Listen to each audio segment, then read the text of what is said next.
Good evening. I'm Don Hudson, and welcome to the 7. Let's get a look at the big 7 stories right now. And topping the list, we're getting some perspective on making split-second decisions with a person's life at stake. Police officers face those types of calls, and they're trained for them as well. That topic is on our minds after a knife-wielding woman was shot by police, in West Knoxville. According to the Knoxville Police Department, 49-year-old Shiloh Rice was armed with a knife. She was threatening to harm herself and others. The department says she ran at officers with that knife. 3 of them opened fire. According to Anderson County Sheriff's Office Captain Steve Owens, officers are trained to use reasonable force for any given situation, and it's a decision they don't take lightly. Everything matters in whether you decide what's the most reasonable course of action that you take, because at the end of the day, I don't believe any officer wakes up in the morning and gets ready to come to work and gets in front of the mirror just before they do their mirror check to see if they got everything, and they go, well, today I get to kill somebody, because no one wants that. Knoxville police say the involved officers were placed on administrative leave, which is routine in these type of situations. The Tennessee Bureau of Investigation looking into exactly what led up to that shooting and how it was handled. TBI will share its findings with the Knox County District Attorney's Office, and they'll decide if the officers were justified in this case. Our big story list rolls on now to a silver alert issued for a missing man. TBI agents are tweeting his picture right here. They've been doing so over the last hour or so. This is Albert Young. He's 85 years of age, has a medical condition that might make it tough for him to return home safely without somebody helping him. He was last seen driving the 2001 gray Chevy Malibu that you see here on your screen. Now, that was this morning in the area of Rothmore Drive in Knoxville. The car has a Tennessee license plate 163BCWW. Anyone who sees Albert or sees this car, please pick up the phone, dial 1-800-TBI-FIND.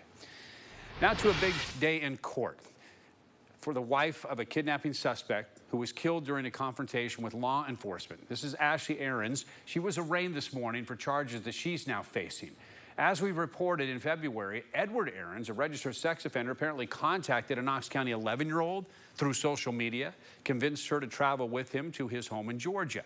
An endangered child alert was issued, and law enforcement tracked Ahrens' car near the Tennessee-Georgia state line. He refused to stop, reportedly tried to use his car as a weapon to try to escape. 4 officers were there, 3 from Knox County, fired shots at him. He later died in the hospital from those wounds. The child was actually found safe inside the car and taken to the hospital to be checked out. Those officers were recently, cleared by the district attorney's office for their action. Now, Ashley was arrested shortly after those officers were cleared and is charged with especially aggravated kidnapping and being an accessory after the fact.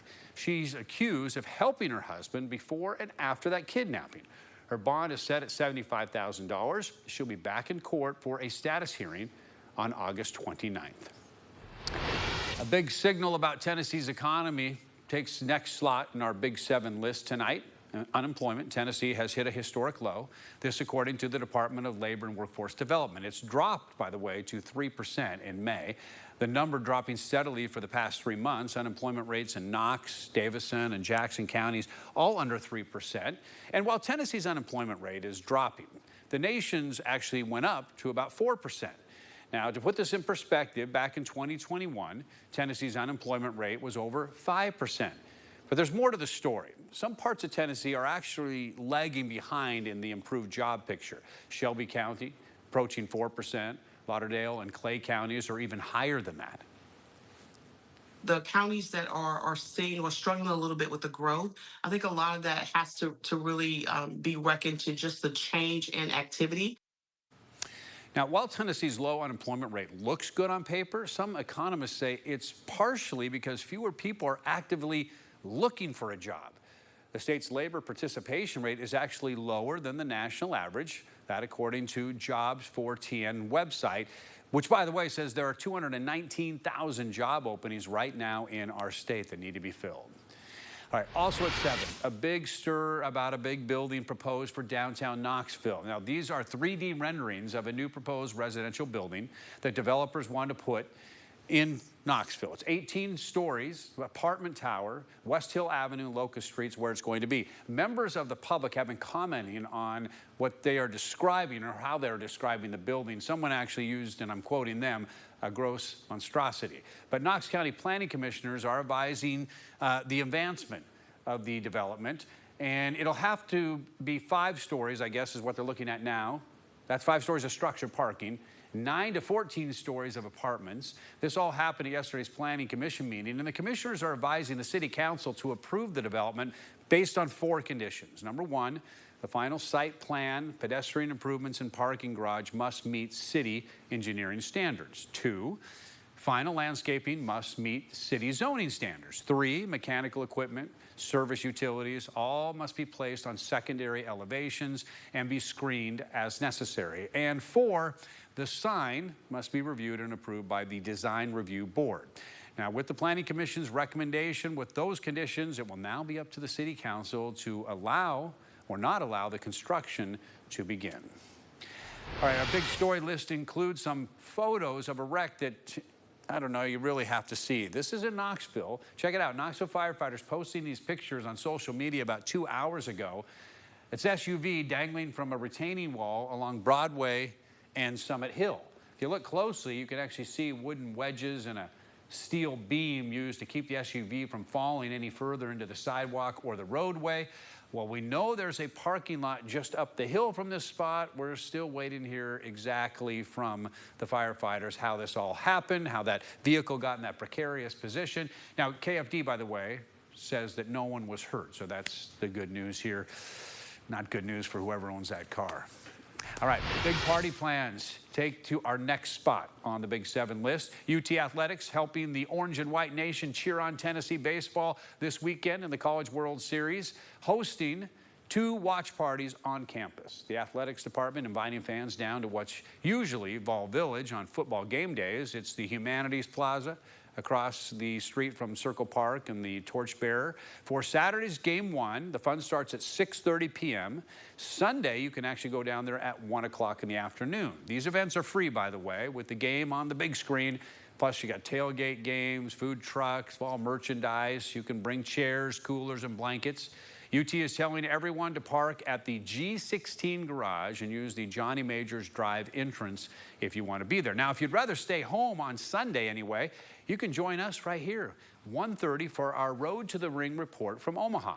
6 Sports' Reese Van Haffen, Sam Rothman have been out there with the team since the first pitch in Omaha, and they'll be there until the end.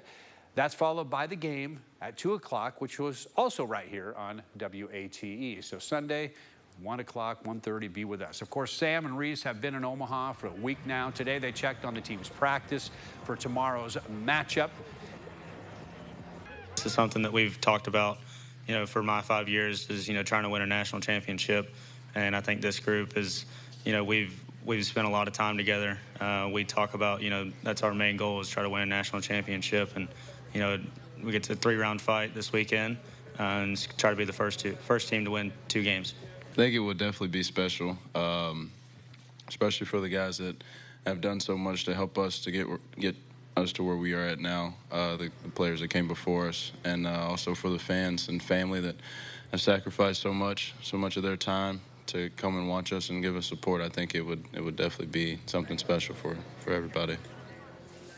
We've been having reports from Omaha for a week now. Today, we'll have more from Omaha tonight at 11 o'clock and through the day tomorrow. The Vols take on the Aggies of Texas A&M starting at 7:30 our time. Now, the Big 7 list wraps up with a big announcement from the Knoxville Ice Bears, your Southern League professional hockey team, revealing its new coach this afternoon. It is John Gurskis. Now, he was previously the assistant coach of Wichita Thunder. Gurskis is a Massachusetts native who has played and coached for several teams. He will coach the team when the season starts in October. I'm honored to be the coach of the Knoxville Ice Bears.